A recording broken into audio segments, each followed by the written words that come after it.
দার্জিলিং পাহাড়ের রানী। পাহাড়, কুয়াশা আর চায়ের সুবাসে মোড়া এক স্বপ্নের শহর হলো দার্জিলিং। উত্তরবঙ্গের কোলে অবস্থিত এই পাহাড়ি শহরকে অনেকে বলেন পাহাড়ের রানী।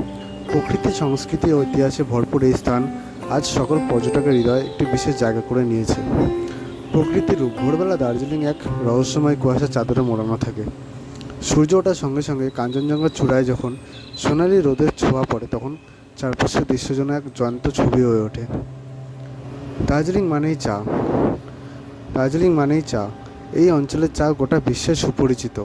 দার্জিলিং টি নামে সবুজ পাহাড়ের ঢালে বিস্তৃত চা বাগানে কাজ করেন স্থানীয় নারী পুরুষেরা। হাতে ঝুড়ি বেঁধে হাসিমুখে তারা চা পাতার কুড়া সংগ্রহ করতেন বা করেন। চায়ের সুবাসে মিশে যায় হাওয়ায়, আর তৈরি হয় এক অনন্য অভিজ্ঞতা। 1881 সালে শুরু হয় দার্জিলিং হিমালয়ান রেলওয়ে, যাকে সকলের টয় ট্রেন নামে চেনে।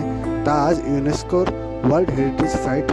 বা ছোট ছোট কামরা সর্পিল পথে চলা এই ট্রেন পাহাড়ের এক সৌন্দর্যের ভিন্ন অভিজ্ঞতা দেয়। দার্জিলিং বিভিন্ন জাতিগোষ্ঠী সংস্কৃতি এক মেলবন্ধন। নেপালি,